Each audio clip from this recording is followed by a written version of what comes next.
Hi there, thanks so much for joining me today. I'm Jackie and I'm coming to you today with yet another beach-inspired art project.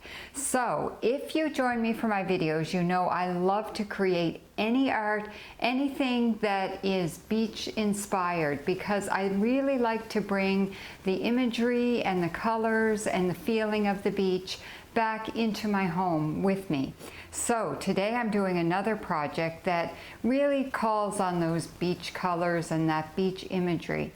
And I'm also using this project to solve an issue that I have.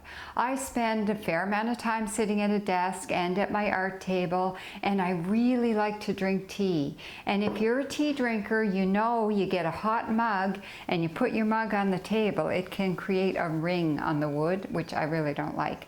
Plus, you can get some dribbles from your tea or spills and that type of thing. And you don't want to get that on your paperwork, and you really don't want to get that on some of your art projects. So today I'm going to show you how to create a beach-inspired mug rug, which is basically a tiny little rug to sit on your table that you can put your cup on so that you don't get any of those rings and you don't get any mess on your work or on your artwork or your paperwork or anything. So join me for this video. I hope you find it fun.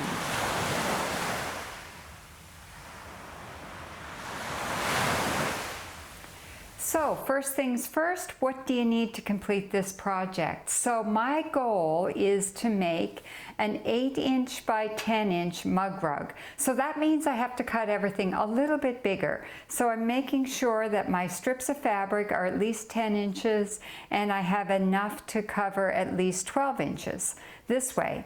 So I have cut a piece of fabric for the sky. It's got a bit of a greenish tinge because I'm going with really blue-green colors with a little bit of yellow in it, because this is, to me, is really beach inspired. It's really bright and cheery, and I know, especially on kind of a dreary day, if I've been working too hard or doing something that isn't so much fun, not like my artwork is so much fun, then I know that this will really cheer me up. I find these very cheery colors. So you pick whatever you colors you want and cut a bunch of strips of fabric, and I've cut these a little bit wavy so that it just makes it a little bit more interesting. You can cut the strips straight if you want. Whatever's going to work for you will be fine. And I also need a backing. So I've cut this piece of fabric that I really like, that's very beachy to me, and I've cut that big, a little bit bigger than 10 inches by 12 inches. I have a piece of batting that's 10 inches by 12 inches. I have a piece of tulle which is going to go over the top of everything. I have picked out some yarns. I have a blue yarn, a green yarn, and a white yarn. I'm going to use this to add some interest. And I've also picked out some blue and green and white wool rovings. And if you can get wool rovings, you only need a little bit. I'm not going to use this much. I'm just going to use a little bit of this stuff to add some interest. And I also have drawn a pattern because my goal is to make a sailboat out on the water. So I've drawn a pattern for my sailboat and the boat and the sails. And I have some Pellon Wonder Under, and this is an amazing adhesive type product, and I'm going to use some of that to put the sails and the boat onto my background. So I've got that. I have some white fabric for my sails, I have some brown fabric for my boat, and I have some blue fabric to put a binding around the edges. And I also have some blue thread to sew it with, some white thread for the sail, and some brown thread for the boat. And the other thing that I'm going to use, I have this 505 temporary fabric adhesive, and this is a spray product, and I really like using this. It really can cut down on how much work it is, and it can make your fabric sit in place long enough for you to sew it. So I have everything I need, and I'm going to get started. All right, so I just brought this over to the ironing board and I put a piece of scrap fabric on my ironing board just to make sure that I didn't get any of that spray adhesive onto my ironing board. So I took my, first take your backing and I'm going to press that, make sure there's no wrinkles in it. Then I'm going to take this 505 adhesive spray, and if I can get the top off, oh, got it. So I'm going to put a quick, just a really light spray of this adhesive onto my backing. And then I'm going to take my piece of batting, oh, it's all got fabric all over it, and I'm going to put that on there, just like that. And that adhesive spray just temporarily holds that in place so that when I go to sew it, it doesn't slip. Now I'm going to take my adhesive spray again and put a little bit of a spray on top of my batting. Not too much because you don't need that much, just enough to hold it in place. And then I'm going to arrange my fabric starting at the top. So I've got the piece of sky fabric first, and then I wanted this one to be first. Now all of this fabric isn't going to be touching the adhesive because it's overlapping a bit, but that's okay. And then I'm just going to go through, I put my top one in a position so that the horizon line is straight. And then I'm just going to go down here and put each strip of fabric along there in a way that looks kind of interesting. I've got all my strips of fabric here, and I'm just going to go back and forth until it's all lined up in an interesting way. And I'm trying to remember how many pieces I have here. Once I get it laid out, I'll tell you how many pieces of fabric I am using. You can use as many or as few as you want. Sometimes when I do these projects with people, some people will decide they only want 2 or 3 fabric strips. I tend to like quite a few, but it's your piece of art. You do what you want, right? There are no rules when it comes to creating art. The only rule that I like to follow is that make sure you're having fun. Because if it's not fun, it's not doing its job. Because the job of art is to be therapeutic and fun. And then I'm going to end it with this piece.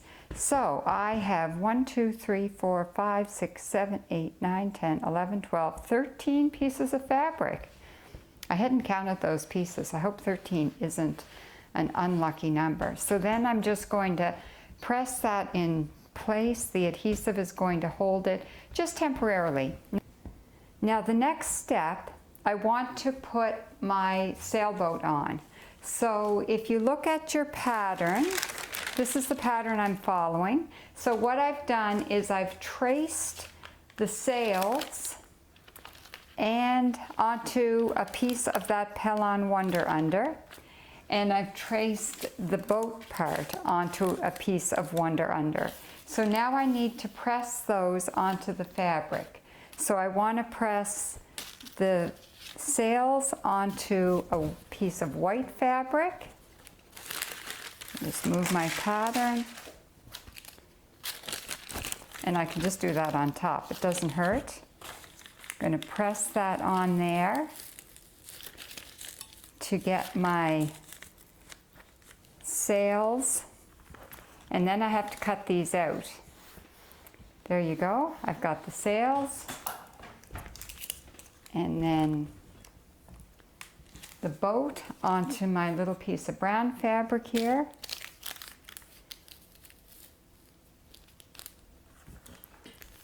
And then I'll cut those out because that gives me the pattern for the boat and for the sails. So I got my boat and my sails cut out. So now I want to take the paper that's on the back, because the paper was what is helping you hold everything in place. So I want to peel that paper off the back, and then the adhesive is showing, and I can put that directly onto my fabric, and all I have to do is put some heat to it, and it sticks to the fabric. So we got fabric sticking to fabric. That Pellon Wonder Under is magical. Makes projects like this so quick and easy. And the same with my sails.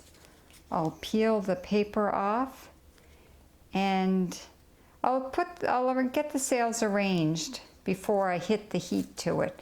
Because once you hit the heat to it, that's it. You can't move it. There we go. There's one sail. And another one. This can be kind of fussy sometimes to get the paper off the back, to get it started, because the paper sticks to the fabric as well. But the adhesive sticks to the fabric, not the paper. That's the goal. And then I'll say, okay, how do I want these sails? I like having one coming straight up, because a lot of times in sailboats you have that straight mast going up in the middle of the boat. Then we've got another sail coming off to one side. There, I like that. So I'm going to press that down, and now those sails are not going to move on me. They're going to stay just where I put them. It's also going to help hold some of those strips of fabric in place until I get them sewed down. So that's that part. Next, I'm going to take a little bit of yarn. So I'm going to take a strip of green yarn. This yarn, I just love it. It's got a bit of shimmer to it. Strip of blue yarn. You'll notice here I am not measuring. Strip of white yarn, if I can find the end of my white yarn. There it is. And I'm just going to take a bit of that. And this is where you're going to think, Jackie, you're crazy. Just going to cut bits of it. Not really in any particular length or any particular order. I'm just adding a little bit of fiber and interest to my background here. You could cut as many or as few of these things as you like. You can cut them big, small, whatever you want to do. I just find something like this adds a little bit of interest and dimension. And because this blue and green yarn is kind of shimmery, it adds a little bit of shimmer as well in the water. So I'm just going to randomly arrange those. No particular order. Just, you could fuss with this all you wanted. I find sometimes when I get doing stuff like this, I'll get really fussy and I'll take a lot of time at it. And other times I just like to go quick, see what happens. It's just all interesting. Remember, you want to be having fun, so you don't want to stress any of this stuff. You just want to do it and have fun. So I got a bunch of yarn there. This isn't my last layer. I like to work in layers when it comes to fabric work. So that's that. I think that's good, just kind of random. Now I'm going to take a little bit of my blue rovings here. This is wool rovings. Just a little bit. Little sprigs of this stuff out in the water. Oof. And you'll find this adds just a little bit of interest. Here's some darker blue. And I think I might even put a little bit of this up in the sky. So it creates a bit of cloudish feeling in the sky. A few little strips running through the sky like that. And a little bit in the water. You may not have wool rovings in your supplies, so you might skip this. You might have some other things that you think, oh, that might create a little bit of interest. I was thinking about maybe some sequins or something like that. Whatever you want to put in. Just remember that because this is a mug rug, it's probably going to get dirty. So it's one of those things that you're going to want to be able to throw in the wash. Now I also have some green here, so I'm going to put a little bit of green out in the water. It creates a little bit of feeling of airiness, I find, and interest out in the water. And then the white stuff I have, I'm going to put some up in the sky. I find this stuff, you can just pull it apart a bit and it can create some interest. And sometimes you get these little curly bits that to me are quite interesting. Now wool rovings come from sheep, and here I've got some little bits of straw, probably left over from the actual sheep's wool, because this is sheep's wool. All right, so there, it just creates another little detail, a bit of interest, and this is why I have the tulle. So tulle is really going to help here. Oh, I got all sorts of little threads there from all my white yarn, because it's very thready yarn. And then I'm going to put that on top like that, and it kind of holds everything in place. This piece of tulle is quite a bit bigger than the fabric, or than the piece itself, which I like, because I like to have lots of excess to hold everything in place.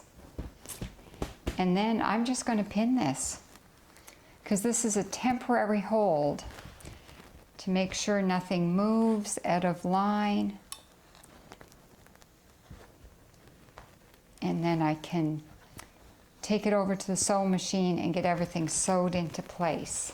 So here I've come over to my sewing machine. I have my free motion foot on there, and I've put my nice blue thread into the machine. And I've used the same color thread in the bobbin as I have in the top, because it is going to show on the back, so you want a nice color thread.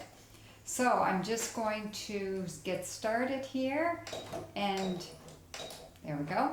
I'm going to do free motion waves all the way through my piece, except I'm going to be very careful to leave the hull of the boat and the sailboats unquilted. So I'm just going to go ahead and free motion. I do a straight line along the bottom, as straight as you can get when you're free motion quilting.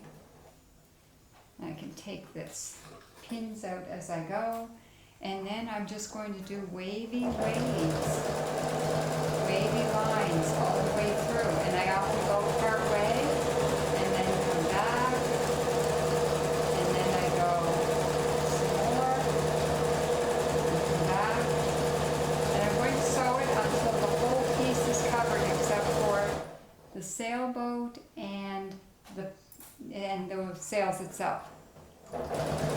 So you might be thinking, if you've been watching me on YouTube, that I've been doing an awful lot of sailboats.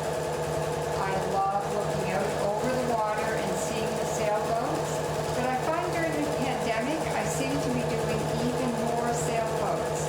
And I think it's because when I see a sailboat out on the water, it just makes me think of sailing away and kind of getting away from what you're doing in your day-to-day life.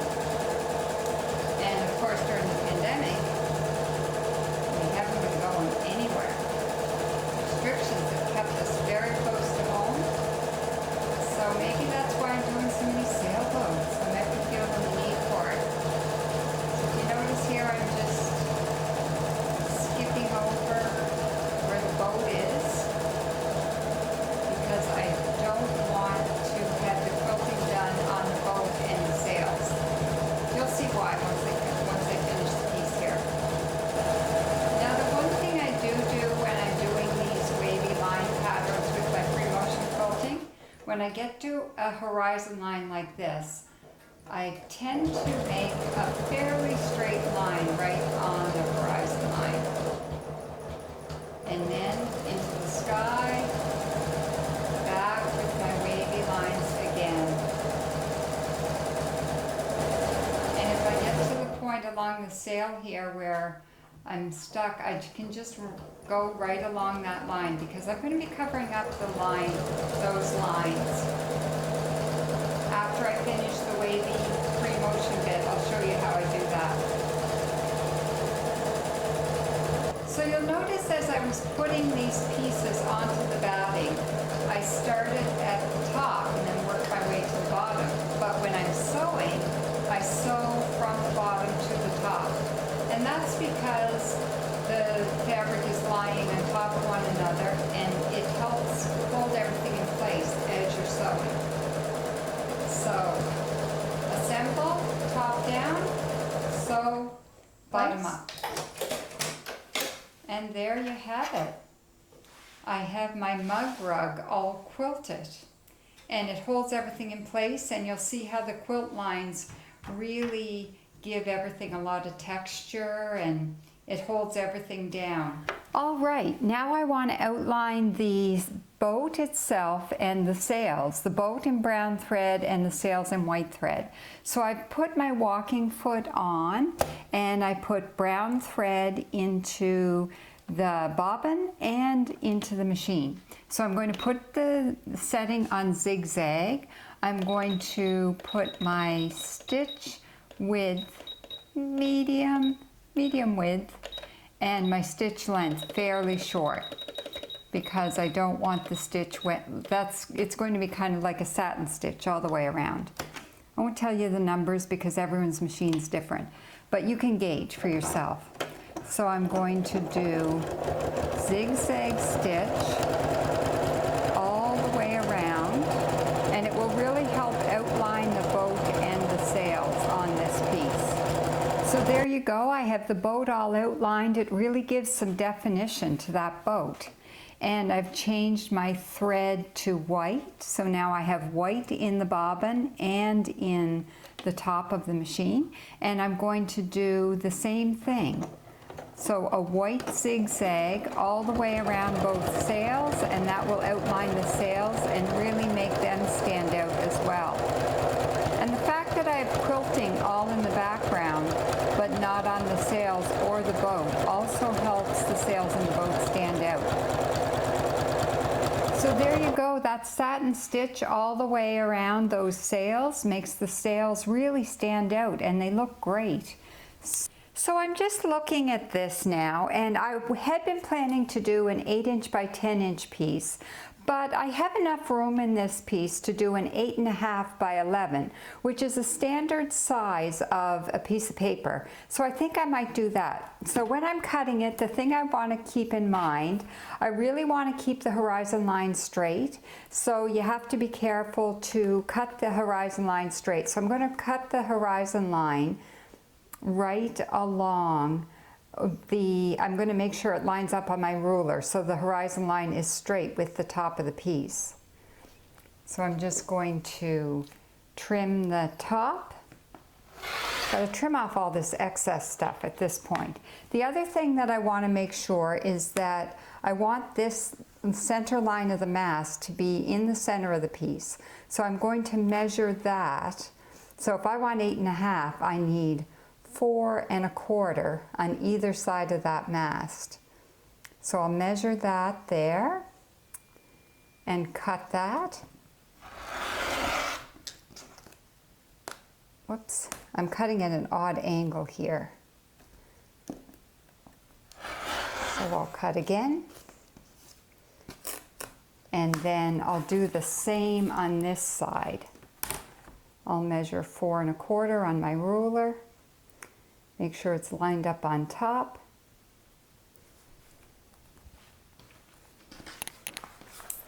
I know this is harder for you guys to see on the video, but I have to do it at the right angle.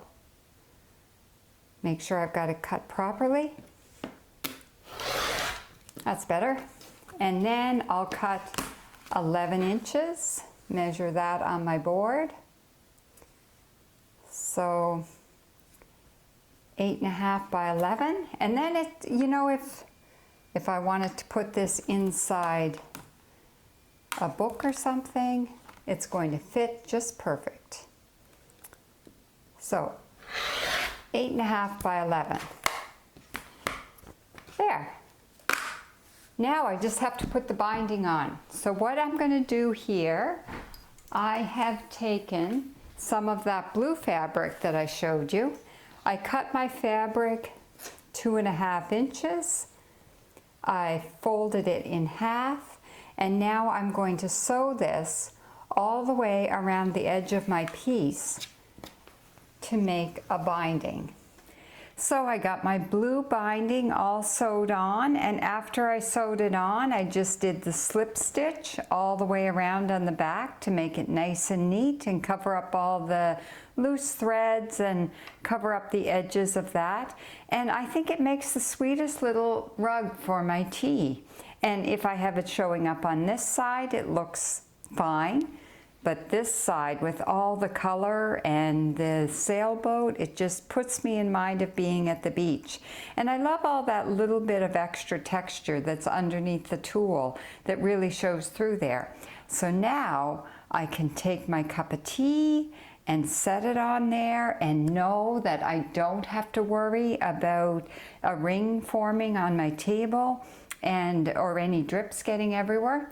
Now the one last thing I would add, I would put, because you know I'm all about the sea glass, I would take a couple of pieces of sea glass and a rock and have it sitting on here, because this is what I would call a worry stone. So if you're sitting on the phone, or if you're mulling over something and you feel like picking up a rock and just having it fuss in your hand, a fidget thing, and a couple of pieces of sea glass that feel really cool, like this amazing white piece.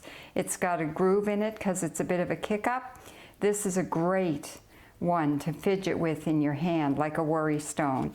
And this green one is the same. So having a few things like that sitting on your mug rug on your desk is perfect. And it just makes the greatest little decoration on your desk and puts you in mind of the beach. So thanks for joining me for this beach-inspired mug rug.